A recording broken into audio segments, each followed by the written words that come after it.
오늘 말씀 오바댜.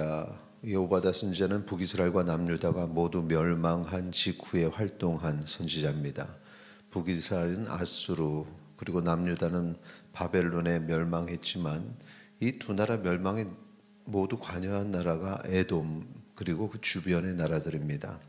하나님께서는 오바댜를 통해서 이들을 멸하시고 또 이스라엘은 다시 회복시키신다. 오늘 말씀에서 이렇게 선포하고 계십니다. 에돔의 심판 1에서 14절까지 기록되어 있는데 에돔을 치시는 이유 앞에서 잠깐 언급했지만 그들이 형제 이스라엘을 괴롭혔기 때문입니다. 10절 말씀 같이 읽겠습니다. 내가 내 형제 야곱에게 행한 포악으로 말미암아 부끄러움을 당하고 영원히 멸절되리라.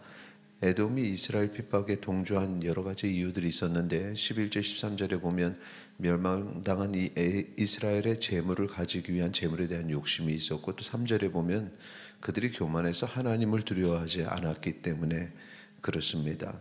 그러니까 하나님의 백성을 핍박하는 자들, 하나님의 백성이 보면은 자신들이 왜 하나님의 백성으로 핍박을 당하나 할 터인데, 그런데 하나님을 두려워하지 않는 자들, 그리고 사적인 개인적인 또 세상적인 그런 욕심이 있는 자들이 그럴 수 있다라는 사실을 기억하시기 바랍니다. 15절 16절에 기록된 만국의 심판의 선포 내용들 보면은 15절에 만국은 이스라엘 주변의 나라고, 또 16절에 성산이 나오는데 하나님의 거룩한 시온을 말하는 것으로 이스라엘 땅과 예루살렘을 의미합니다. 우리 15절 16절 같이 읽도록 하겠습니다. 15절과 16절입니다.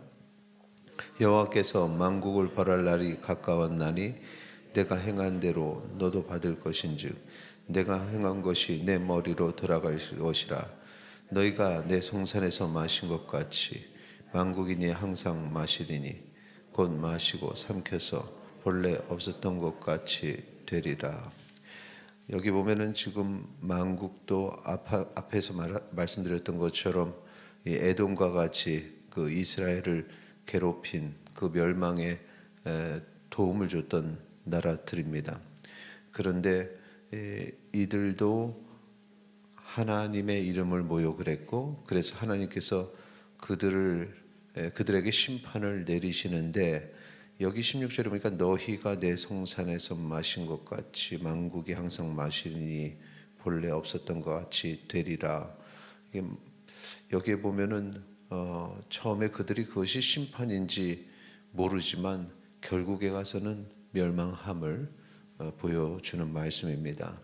그래서 18절 말씀 보시면은 야곱의 족속은 불이 될 것이며 요셉 족속은 불꽃이 될 것이요 에서 족속은 지푸라기가 될 것이라. 그들이 그들 위에 붙어서 그들을 불사를 것인즉 에서 족속에 남은 자가 없으리니 여호와께서 말씀하셨음이라. 그러니까 이 심판을 위해서 여기서 말하는 야곱과 요셉 족속, 여기는 지금 그들을 사용하신다, 이 심판을 위해서 그들을 쓰신다라는 것입니다.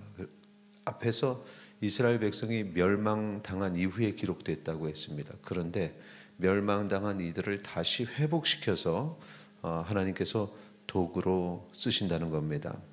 이것이 지금 두 가지 모습이 겉으로 볼 때는 상당히 바뀐 것 같이 보입니다. 여기서 주변국들이 너희가 내 송산에서 마신 것 같이 만국이 항상 마신다. 마시는 것은 잔치자리에서 마시고 뭔가 풍족한 것을 누리는 것 같지만 멸망을 당하고, 또 야곱 족속이 불이 된다, 요셉 족속이 불꽃이 된다. 불 그러면 항상 심판에서는 불심판, 심판을 나타내는 것인데, 그런데 지금 현재 멸망당한 이들이 그 심판 가운데에서는 다시 회복이 되어서 하나님의 도구로 쓰임 받는 그런 모습. 그래서 마치 겉으로 볼 때는 반대의 입장 같은데 사실은 잘 되는 것처럼 보이는 주변인들은 결국에는 멸망을 당하고 또 핍박을 당하고 무너지고 그 앞에서 또 회개하여 하나님께로 돌아오는 이스라엘 백성, 결국은 하나님께서 쓰시는 것입니다. 여기에 말씀의 핵심이 있는데, 하나님의 백성, 하나님께서 택한 자는 그 마음에 하나님을 향한 마음을 완전히 버리지 않는다면, 회개하고 돌아온다면 결국에는 하나님께서 쓰신다는 사실, 버리지 아니하신다는 사실을 우리가 깨달을 수 있습니다. 그것은 우리도 마찬가지입니다. 우리도 연약해서 때로는 우리 스스로 우리 자신을 볼 때 참 신앙적으로도 그렇고 여러 가지 삶의 모습에 있어서도 부족함이 많지만, 그러나 하나님 앞에 우리의 마음이 순수하게 하나님을 향하고 그 말씀대로 살려고 노력하고, 또 때로는 실족했을 때 바로 하나님 앞에 무릎을 꿇는 그런 모습으로 살아간다면 하나님께서는 늘 우리를 붙잡아 주신다는 사실을 기억하시기 바랍니다. 그래서 우리는 이방인과는 다른 그런 자녀라는 사실입니다. 자녀의 잘못에 매를 들 수 있지만 그것이 핍박은 아닌 것은 하나님께서 양육해 주시는 자녀를 향한 사랑을 가지고 계시기 때문에 그렇습니다. 그렇게 해서 심판의 불이 임하지만 결국에는 이 하나님의 자녀들, 하나님의 백성들은 그 심판을 피할 뿐만 아니라 회복의 은혜를 주시고 결국에는 축복을 받는다는 사실입니다. 그러니까 멸망 직후에 축복을 선포하는 것입니다. 20절 말씀 같이 읽겠습니다. 사로잡혔던 이스라엘의 많은 자손은 가나안 사람에게 속한 이 땅을 사르밧까지 얻을 것이며, 예루살렘에서 사로잡혔던 자들 곧 스바랏에 있는 자들은 네겝의 성읍들을 얻을 것이니라.